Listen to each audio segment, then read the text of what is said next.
इडवेरिया जी के स्टडी में आप लोगों को स्वागत है। और इस चैनल के माध्यम से आप लोग को विज्ञान के कुछ क्वेश्चन पढ़ाने जा रहे हैं जो कई प्रतियोगियाएं परीक्षाओं में पूछे हुए हैं। और वीडियो अच्छा लगे तो वीडियो को लाइक करिए, चैनल को सब्सक्राइब करें, बेल आइकन दबाएं और उन भाइयों तक शेयर करें जो कॉम्पिटिटिव एग्ज़ाम्स की तैयारी कर रहे हैं।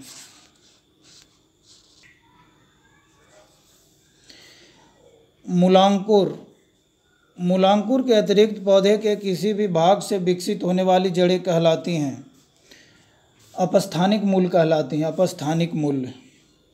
मूलांकुर यानी रेडिकल के अतिरिक्त पौधे के किसी भी भाग से विकसित होने वाली जड़ें क्या कहलाती हैं? अपस्थानिक मूल।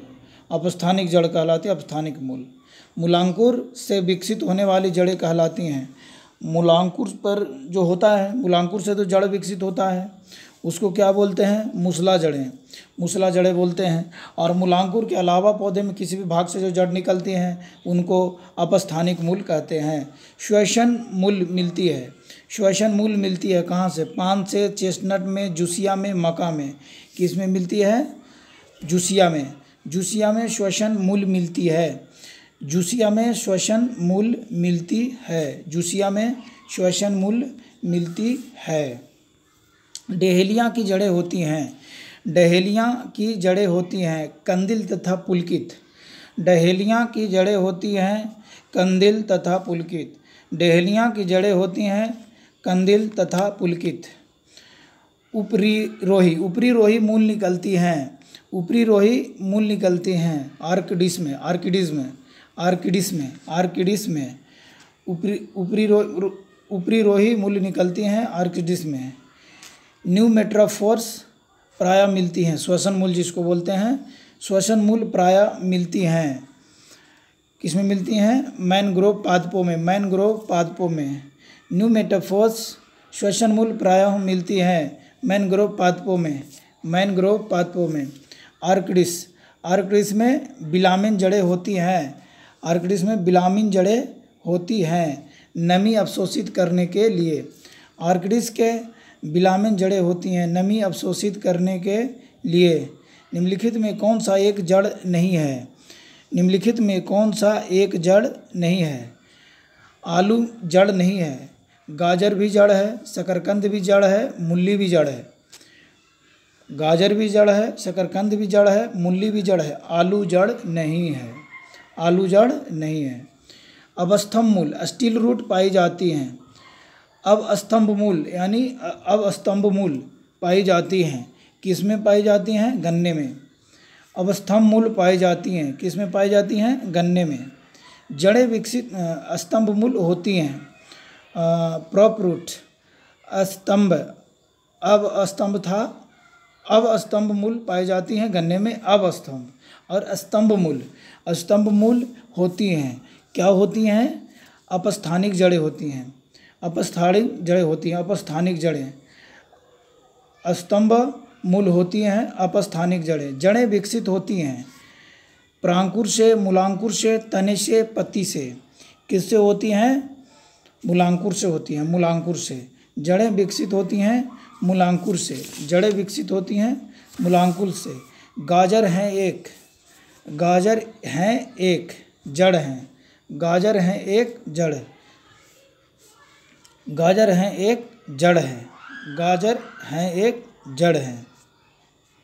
निम्नलिखित में से कौन से पादपों के मुख्य अवशोषक अंग हैं? मुख्य अवशोषक अंग हैं केवल जड़ है। निम्नलिखित में से कौन से पादपों का एवं मुख्य अवशोषक अंग है? केवल जड़। निम्नलिखित में से कौन से पादपों का के मुख्य अवशोषक अंग है? जड़। केवल जड़ एवं पत्ती नहीं, केवल पत्ती नहीं, जड़, पत्ती व वार्क नहीं। निम्नलिखित में से कौन से पौधों का मुख्य अवशोषक अंग है? केवल जड़ जो है मुख्य अवशोषक अंग है। बरगद के पेड़ के तने से लटकने वाली मोटे जड़ें क्या कहलाती हैं? बरगद के पेड़ से जो लटकती हैं मोटे मोटे जड़ें उसको क्या कहती हैं? स्तंभ मूल कहते हैं। स्तंभ मूल। स्तंभ मूल कहते हैं। स्तंभ मूल कहते हैं। निम्न जोड़ों में से कौन सा गलत है? शंक्वाकार जड़ प्याज में पाई जाती हैं। 15 में ये गलत है। शंक्वाकार जड़ प्याज में पाई जाती हैं, ये गलत है। तर्करूपी जड़ मूली में पाए जाते हैं। तर्करूपी जड़ मूली में पाई जाती हैं। श्वसन मूल मैनग्रोव में पाई जाती हैं। कुंभी रूप जड़ सलगम में पाई जाती हैं। कुंभी रूप जड़ सलगम में पाई जाती है। श्वसन मूल मैनग्रोव पौधे में पाई जाती है और तर्क रूपी जड़ मूली में पाई जाती हैं। श्वसन मूल न्यूमेटोफोर्स पाई जाती हैं। न्यूमेटोफोर्स पाई जाती हैं राइजोफोरा में पाई जाती हैं। श्वसन मूल जो होती हैं राइजोफोरा में पाई जाती हैं। किसमें? हाइड्रिला में नहीं, सिंघाड़ा में नहीं, एस्ट्रेकेंधा में नहीं, राइजोफोरा में श्वसन मूल पाई जाती हैं। श्वसन मूल पाई जाती हैं। श्वसन मूल पाई जाती हैं किस में पाई जाती हैं? राइजोफोरा में। पान की लता में बनने वाली जड़ें कौन सी होती हैं? पान की लता में बनने वाली जड़ें कौन सी होती हैं? आरोही जड़ होती हैं। पान की लता में कौन सी जड़ें बनती हैं? आरोही जड़ बनती हैं। पान की लता में कौन सी जड़ बनती हैं? आरोही जड़ बनती है। पान की लता में कौन सी जड़ बनती हैं? आरोही जड़ बनती हैं। आलू का खाने योग्य भाग होता है, क्या होता है? जड़ है, कलिका है, फल है, तना है, क्या है? आलू के खाने वाले भाग कौन सी है? तना है। आलू के जो हम खाने वाले भाग खाते हैं वो तना है। पर्णकाय स्तंभ एक रूपांतरण है। पर्णकाय स्तंभ एक रूपांतरण है किसका? तना का है। तना का। पर्णकाय स्तंभ एक रूपांतरण है तना का। नाकफनी में प्रकाश संश्लेषी कार्य होता है। नाकफनी में प्रकाश संश्लेषी होता है पर्णकाय स्तंभ द्वारा। नागफनी में प्रकाश संश्लेषी कार्य होता है पर्णकाय स्तंभ द्वारा। नागफनी में प्रकाश संश्लेषी कार्य होता है पर्णकाय स्तंभ द्वारा होता है। पर्णकाय स्तंभ द्वारा होता है। नागफनी में प्रकाश संश्लेषी कार्य होता है पर्णकाय स्तंभ द्वारा। निम्नलिखित में से कौन सा एक तना है? निम्नलिखित में से कौन सा एक तना है? गाजर नहीं, जड़ है। शकरकंद भी जड़ है। मूली भी जड़ है। आलू तना है। पत्ता गोभी खाद्य पदार्थ का संग्रह कहाँ करता है? पत्ता गोभी खाद्य पदार्थ का संग्रह कहाँ करता है? पत्तियाँ में करता है। पत्ता गोभी खाद्य पदार्थ का संग्रह कहाँ करता है? पत्तियाँ में। आलू भूमिगत रूपांतरित तना होता है जिसे कहा जाता है कंद। आलू भूमिगत रूपांतरित तना होता है जिसे कहा जाता है कंद।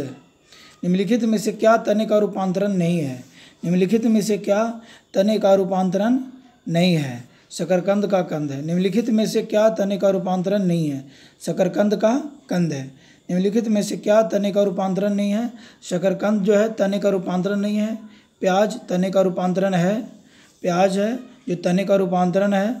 अरबी का धनकंद ये भी तने का रूपांतरण है। आलू का कंद ये भी तने का रूपांतरण है। आलू का कंद जो है वो भी तने का रूपांतरण है। अरबी का धनकंद ये भी तने का रूपांतरण है। प्याज का वल्ब वो भी तने का रूपांतरण। शकरकंद का कंद जो है वो तने का रूपांतरण नहीं है। आलू भूमिगत रूपांतरित तना होता है जिसे कहा जाता है कंद कहा जाता है। आलू भूमिगत रूपांतरित तना होता है, भूमि में रूपांतर किया जाता है तना होता है, उसे क्या कहते हैं? कंद बोलते हैं। निम्नलिखित में से क्या तने का रूपांतरण नहीं है? अभी आपने पढ़ा शकरकंद का कंद जो है तने का रूपांतरण नहीं है। बाकी प्याज का बल भी है, अरबी का धनकंद भी है, आलू का कंद भी है। निम्न में से कौन सा तना है? निम्न में से कौन सा तना है? शलजम, अदरक, गाजर, शकरकंद। निम्न में से कौन सा तना है? बी। अदरक जो है तना है। अदरक जो है ये तना है। शलजम जड़ है। गाजर भी जड़ है। शकरकंद भी जड़ है। अदरक जो है ये तना है। इनमें से कौन सा परकंद का उदाहरण है? कौन सा परकंद का उदाहरण है? अदरक परकंद का उदाहरण है। लहसुन परकंद नहीं है। आलू परकंद का उदाहरण नहीं है। जिम्मी कंद परकंद का उदाहरण नहीं है। इसमें परकंद का उदाहरण अदरक है। परकंद का उदाहरण क्या है? अदरक है। निम्नलिखित में से कौन सा रूपांतरित तना है? निम्नलिखित में से कौन सा रूपांतरित तना है? गाजर रूपांतरित तना नहीं है। शकरकंद रूपांतरित तना, नारियल रूपांतरित तना। निम्न में से कौन सा रूपांतरित तना है? कौन रूपांतरित तना है? आलू रूपांतरित तना है। आलू रूपांतरित तना है। गाजर जड़ है। शकरकंद जड़ है। नारियल भी नहीं है रूपांतरित तना। आलू जो है रूपांतरित तना है। निम्न में से किसकी पत्ती में पर्णदल प्रायः न्यूनीकृत होता है? पर्णदल प्रायः न्यूनीकृत होता है। शुष्कोद्भिद निम्न में से किसकी पत्ती में पर्णदल प्रायः न्यूनीकृत होता है? शुष्कोद्भिद में। कैक्टस में शूल किसका रूपांतरण है? कैक्टस में शूल किसका रूपांतरण है? पत्ते का। कैक्टस में शूल स्पाइंस जो होता है वो किसका रूपांतरण है? तने का है। पुष्पों का अध्ययन कहलाता है। पुष्पों का अध्ययन क्या कहलाता है? एंथोलॉजी। जो पुष्प का अध्ययन कहते हैं उसको क्या कहते हैं? एंथोलॉजी कहते हैं। पुष्पों का अध्ययन क्या कहलाता है? एंथोलॉजी कहलाता है। एंथोलॉजी कहलाता है। वे पौधे जिनमें कभी पुष्प नहीं बनते हैं, वे पौधे जिनमें कभी पुष्प नहीं बनते हैं कहलाते हैं। जिसमें पुष्प नहीं बनते हैं क्या कहलाते हैं? क्रिप्टोगेम्स। क्रिप्टोगेम्स कहलाते हैं। क्रिप्टोगेम्स कहलाते हैं जिसमें पुष्प नहीं बनते हैं। पूर्ण पुष्प में पाया जाता है। पूर्ण पुष्प में क्या पाया जाता है? सभी चारों चक्र। पूर्ण पुष्प में पाया जाता है सभी चारों चक्र। पूर्ण पुष्प में क्या पाया जाता है? सभी चारों चक्र पाया जाता है। पुष्प के जनन चक्र हैं। पुष्प के जनन चक्र हैं पुमंग एवं जायांग। पुष्प के जनन चक्र हैं पुमंग एवं जायांग। निम्न में से कौन सी एक उभयलिंगी फूलों के बारे में सही है? उभयलिंगी फूलों के बारे में सही है। उनमें पुंकेसर और अंडप दोनों होते हैं। निम्न में से कौन सा एक उभयलिंगी फूलों के बारे में सही है? उनमें पुंकेसर और अंडप दोनों होते हैं। कुरिंजी पुष्प के 12 वर्ष में एक बार खिलने का कारण है फ्लोरिजन स्त्राव। कुरिंजी पुष्प के 12 वर्ष में एक बार खिलने का कारण है फ्लोरिजन स्त्राव। कुरिंजी पुष्प के 12 वर्ष में एक बार खिलने का कारण है कुरिंजी पुष्प के 12 वर्ष में एक बार खिलने का कारण है। कुरिंजी पुष्प जो है आपको इससे डबल जी के कंप्लीट होते हैं। कौन सा फूल है जो 12 वर्ष में एक बार खिलता है? कुरिंजी पुष्प। तो इसका क्या कारण है? कुरिंजी पुष्प का क्या कारण है? फ्लोरिजन स्त्राव।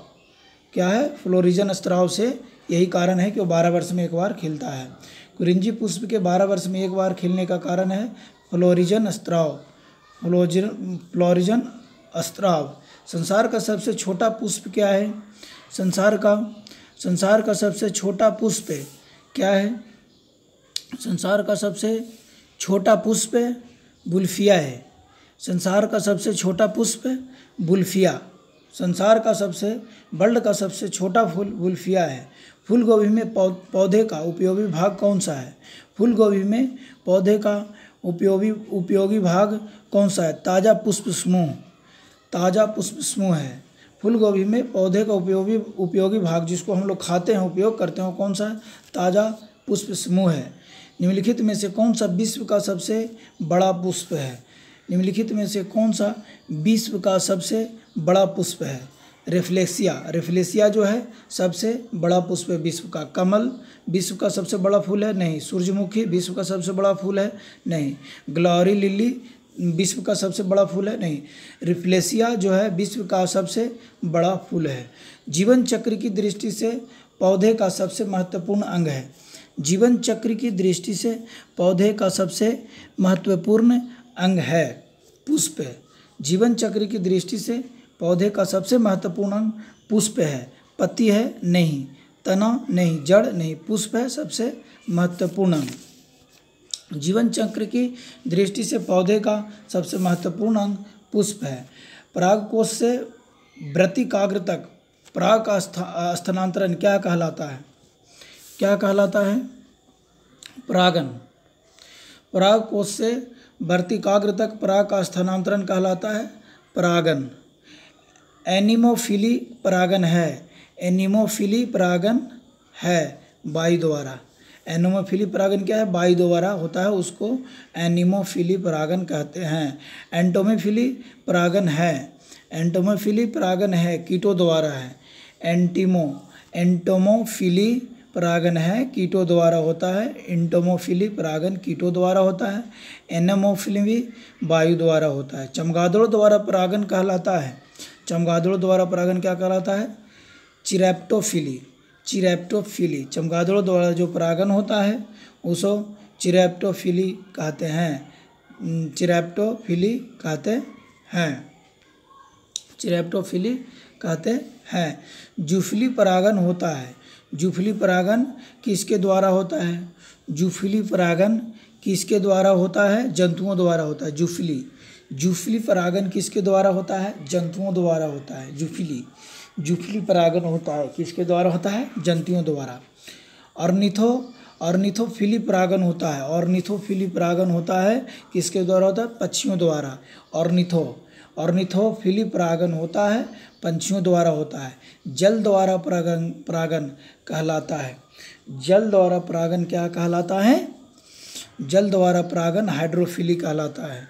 जल द्वारा परागन क्या कहलाता है? हाइड्रोफिली। जो परागन बंद पुष्प में होता है कहलाता है। जो परागन बंद पुष्प में होता है कहलाता है क्लिस्टोगैमी। जो परागन बंद पुष्पों में होता है कहलाता है क्लिस्टोगैमी। पर परागन लाभदायक होता है क्योंकि इसके कारण होता है अच्छी संतान। पर परागन लाभदायक होता है क्योंकि इसके कारण होता है अच्छी संतान। पर परागन लाभदायक होता है क्योंकि इसके कारण होता है नर संतान का निर्माण नहीं, दुर्बल संतान का निर्माण, बीजों का निर्माण नहीं, अच्छी संतान का निर्माण होता है। इसलिए पर परागन लाभदायक होता है। व्रतिकाग्र सदैव खुरदरा एवं चिपचिपा होता है। व्रतिकाग्र सदैव हमेशा खुरदरा एवं चिपचिपा होता है। क्यों होता है? कीट परागित पुष्पों में। कहाँ पर होता है? कीट परागित पुष्पों में। व्रतिकाग्र सदैव खुरदरा एवं चिपचिपा होता है कीट परागित पुष्पों में। घोंघे द्वारा परागन कहलाता है। 50 घोंघे द्वारा परागन कहलाता है मेलैकोफिली। घोंघे द्वारा परागन कहलाता है मेलैकोफिली। सुगंधित पुष्पों में परागन किसके द्वारा होता है? सुगंधित पुष्पों में परागन किसके द्वारा होता है? कीट द्वारा होता है। सुगंधित पुष्पों में परागन किसके द्वारा होता है? कीट द्वारा होता है। परागकण है अपूर्ण विकसित नर युग्मकोद्भिद। परागकण है अपूर्ण विकसित नर युग्मकोद्भिद। कीटों द्वारा परागित फूलों के परागकण होते हैं। कीटों द्वारा परागित फूलों के परागकण होते हैं। रुक्ष एवं चिपचिपे होते हैं। कीटों द्वारा परागित फूलों के परागकण होते हैं रुक्ष और चिपचिपे। निषेचन क्रिया क्या है? एक नर युग्म का अंडाणु से संयोजन। निषेचन क्रिया है एक नर युग्मक का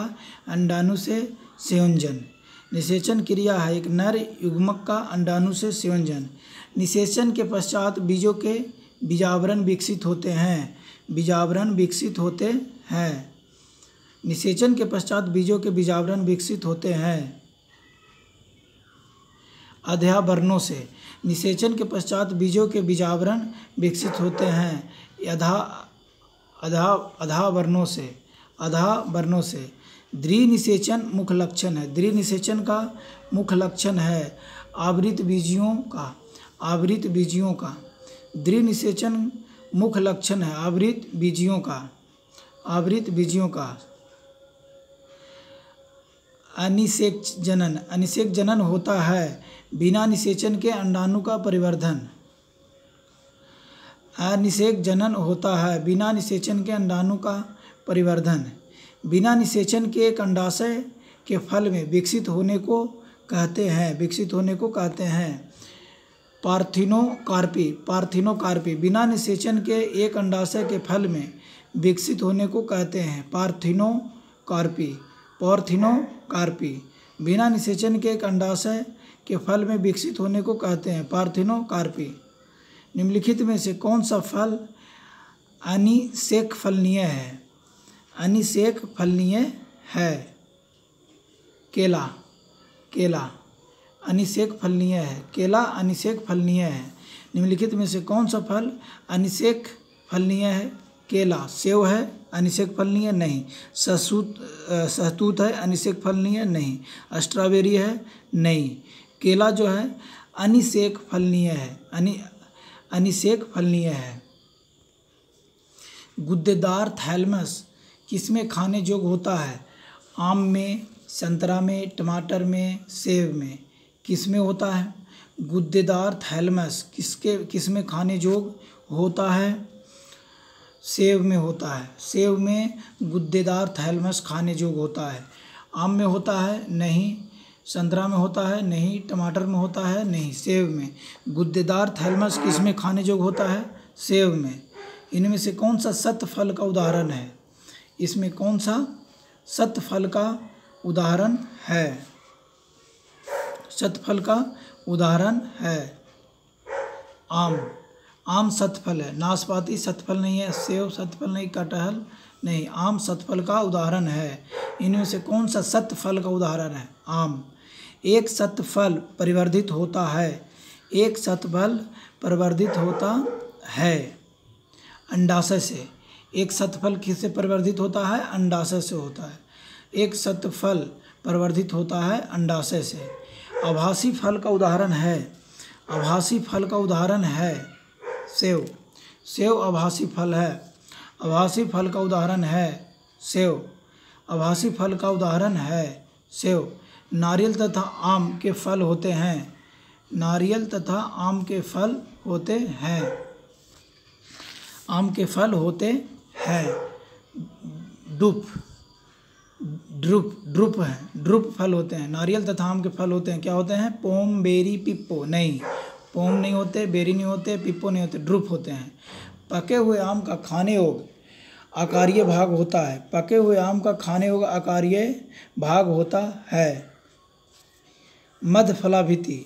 मध्य फल भिति होता है। पके हुए आम का खाने योग्य आकारीय भाग होता है मध्य फल भिति होता है। मध्य फल भिति। नारियल का खाने योग्य भाग होता है। नारियल का खाने योग्य भाग होता है भूर्णपोष। नारियल का खाने योग्य भाग होता है भूर्णपोष। खाने योग्य भाग क्या होता है नारियल का? भूर्णपोष होता है। लीची फल का खाने योग्य भाग होता है। लीची फल का खाने योग्य भाग क्या होता है? एरिल होता है। लीची फल का खाने योग्य भाग होता है एरिल होता है। लीची फल का खाने योग्य भाग होता है एरिल। सेब एवं नाशपाती में खाने योग्य भाग होता है मांसल पुष्पासन होता है। मांसल पुष्पासन। सेब एवं नाशपाती में खाने योग्य भाग होता है मांसल पुष्पासन। सेब एवं नाशपाती के खाने योग्य भाग होता है मांसल पुष्पासन। फलों का वह प्रकार जिसमें लीची को रखा जाता है वह है नट। लीची नट में रखा जाता है। फलों का वह प्रकार जिसमें लीची को रखा जा सकता है वह है नट। निम्नलिखित में से कौन सा एक लक्षण पादप के तनों के रूपांतरण का एक संकेत है? आलू में आँख का पाया जाना। आलू में आँख का पाया जाना।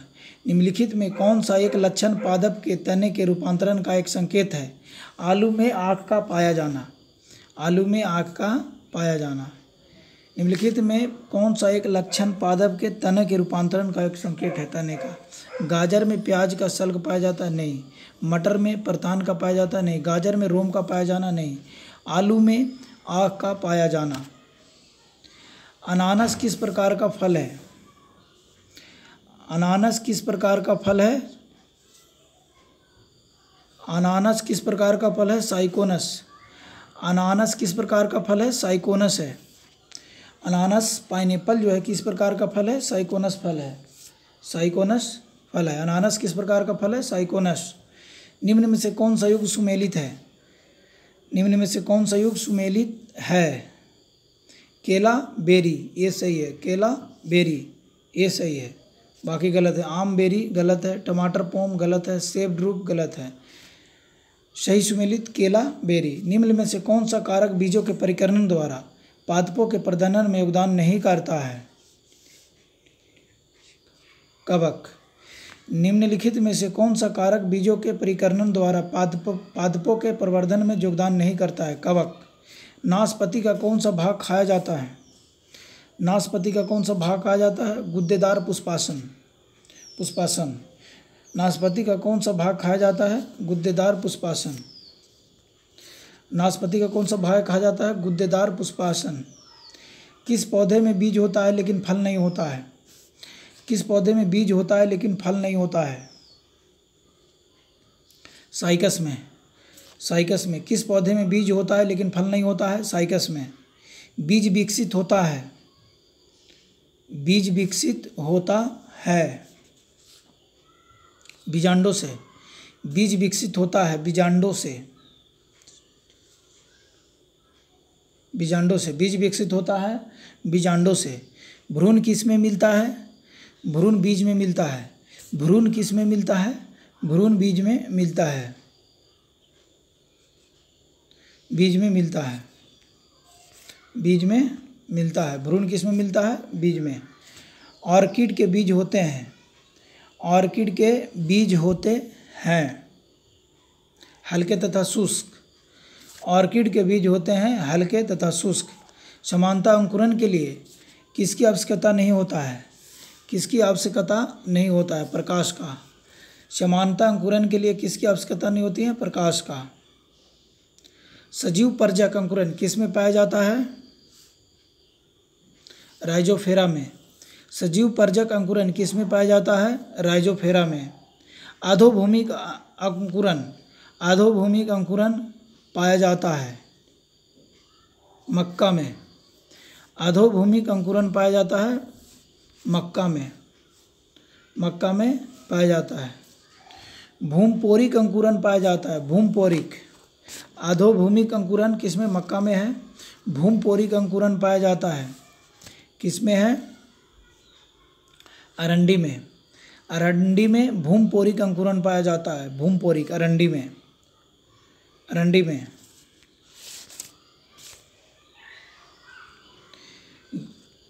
घटपर्णी पिक्चर प्लांट के निम्नलिखित भागों में से कौन सा एक घट में रूपांतरित होता है? कौन सा एक घट में रूपांतरित होता है? पत्ता घट में रूपांतरित होता है। पत्ता।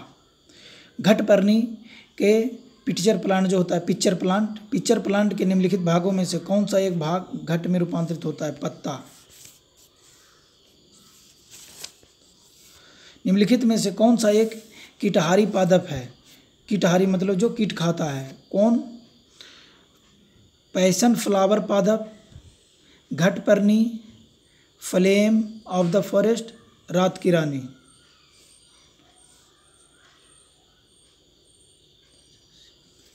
घटपर्णी। निम्नलिखित में से कौन सा एक कीटहारी पादप है? घटपर्णी। घटपर्णी। घटपर्णी जो है वो कीट खाता है। घटपर्णी कीट खाता है। घटपर्णी कीट खाता है। घटपर्णी कीट खाता है। घटपर्णी कीट खाता है। बीजों को किस स्थिति में संरक्षित किया जाता है? बीजों को किस स्थिति में संरक्षित किया जाता है? ठंड और शुष्क स्थिति में। बीजों को किस स्थिति में संरक्षित किया जाता है? ठंड और शुष्क स्थिति में। बीजों को किस स्थिति में संरक्षित किया जा सकता है? ठंड और शुष्क स्थिति में। विश्व में सबसे लंबा पौधा कौन सा है? विश्व में सबसे लंबा पौधा कौन सा है? यूकलिप्टस। विश्व में सबसे लंबा पौधा यूकलिप्टस है। विश्व में सबसे लंबा पौधा यूकलिप्टस है। विश्व में सबसे लंबा पौधा यूकलिप्टस है। निम्नलिखित में से कौन सा युग सुमेलित नहीं है? सुमेलित नहीं है। घटपर्णी जलोद्भिद ये सुमेलित नहीं है। चंदन जड़ परजीवी हैं। हाँ। अमरवेल तना परजीवी हैं। हाँ। आक्रिड अधिपादप हैं। बिल्कुल सही। अमरवेल तना परजीवी हैं। चंदन जड़ परजीवी हैं। आक्रिड अधिपादप हैं। घटपर्णी जलोद्भिद नहीं है। किस पादप में तना संचय तथा चिरकालिकता के कार्य करता है? चिरकालिकता के कार्य करता है। हल्दी में। हल्दी में। किस पादप में तना संचयन तथा चिरकालिकता के कार्य करता है? हल्दी में। हल्दी में। कौन सा एक जीवित जीवाश्म कहलाता है, जीवित जीवाश्म कहलाता है। जिनकांगो, जिनकांगो जीवित जीवाश्म कहलाता है, जीवित जीवाश्म। वायरस क्या है, विषाणु क्या है, वायरस क्या है, अकोषीय है। विषाणु क्या है, अकोषीय है, अकोषीय है। विषाणु क्या है, अकोषीय है। तेल प्रदूषण के नियंत्रण में प्रयुक्त होने वाला सुपर बग क्या है, तेल प्रदूषण के नियंत्रण में प्रयुक्त होने वाला सुपर बग क्या है, सुपर बग क्या है, जीवाणु विकृति है, जीवाणु विकृति। तेल प्रदूषण में नियंत्रण में प्रयुक्त होने वाला सुपर बग क्या है, जीवाणु विकृति है। सुपर बग क्या है, जीवाणु विकृति है। निम्नलिखित में से कौन सा प्रदूषण संकेतक पौधा है, लाइकेन, लाइकेन जो है प्रदूषण संकेतक पौधा है। निम्नलिखित में से कौन सा प्रदूषण संकेतक पौधा है, शैवाल नहीं, कवक नहीं, फर्न नहीं। लाइकेन जो है प्रदूषण संकेत है, प्रदूषण का संकेत देता है लाइकेन। निम्नलिखित में से किसे जैविक खाद के रूप में प्रयुक्त किया जाता है, नीम का नहीं, यूरिया का नहीं, पोटासियम का नहीं, एंजोला का। निम्नलिखित में से किसे जैविक खाद के रूप में प्रयुक्त किया जाता है, एंजोला, एजोला, एजोला जैविक खाद के रूप में प्रयोग किया जाता है, एजोला जैविक खाद के रूप में प्रयोग किया जाता है। जलीय फर्न, जलीय फर्न जिसे जैव उर्वरक के रूप में प्रयुक्त किया जाता है वह है एजोला, एजोला। जलीय फर्न जिसे जैव उर्वरक के रूप में प्रयुक्त किया जाता है एजोला है, एजोला है। जलीय फर्न जिसे जैव उर्वरक के रूप में प्रयुक्त किया जाता है वह है एजोला। पुनर्जीवन का गुण होने के कारण निम्न में से किसे मेजों पर सजावट के लिए रखते हैं, मेजों पर सजावट के लिए रखते हैं, सिलेजिनेला को, सिलेजिनेला, सिलेजिनेला। पुनर्जीवन का गुण होने के कारण, पुनर्जीवन का गुण होने के कारण निम्न में से किसे मेजों पर सजावट के लिए रखते हैं, साइलोटम नहीं, लाइकोपोडियम नहीं, सिरेटोप्रेसिस नहीं, सिलेजिनेला को, सिलेजिनेला को सजावट के लिए, सिलेजिनेला को सजावट के लिए मेज पर रखते हैं। निम्नलिखित में से किसे बीजाणु दवा के रूप में प्रयोग किए जाते हैं, किसके बीज जो हैं बीजाणु दवा के रूप में प्रयोग किए जाते हैं, दवा के रूप में प्रयोग किए जाते हैं, लाइकोपोडियम को। निम्नलिखित में से किसे बीजाणु, किसके बीजाणु दवा के रूप में प्रयोग किए जाते हैं, लाइकोपोडियम का, लाइकोपोडियम का। निम्नलिखित में से किसे जैव उर्वरक के रूप में प्रयोग किया जाता है, जैव उर्वरक के रूप में किसे प्रयोग किया जाता है, एजोला को, एजोला को। सबसे अधिक क्रोमोजोम किस में पाए जाते हैं, सबसे अधिक क्रोमोजोम किस में पाए जाते हैं, टेरिडोफाइट्स में, टेरिडोफाइट्स में। सबसे अधिक क्रोमोजोम किस में पाए जाते हैं, टेरिडोफाइट्स में। सबसे अधिक क्रोमोजोम किस में पाए जाते हैं, टेरिडोफाइट्स में, टेरिडोफाइट्स में पाए जाते हैं। सबसे अधिक क्रोमोजोम किस में पाए जाते हैं, टेरिडोफाइट में। निम्नलिखित में से जैव उर्वरक के रूप में प्रयोग किया जाता है एजोला। निम्नलिखित में से किसके बीजाणु दवा के रूप में प्रयोग किया जाता है, लाइकोपोडियम का। पुनर्जीवन का गुण किसके अंदर होता है, सिलेजिनेला के अंदर होता है। वीडियो अच्छा लगा होगा तो कृपया लाइक करिएगा, चैनल को सब्सक्राइब करिएगा, बेल आइकन दबाएं, उन लोगों तक पहुंचाएं जो प्रतियोगी परीक्षाओं की तैयारी कर रहे हैं। धन्यवाद।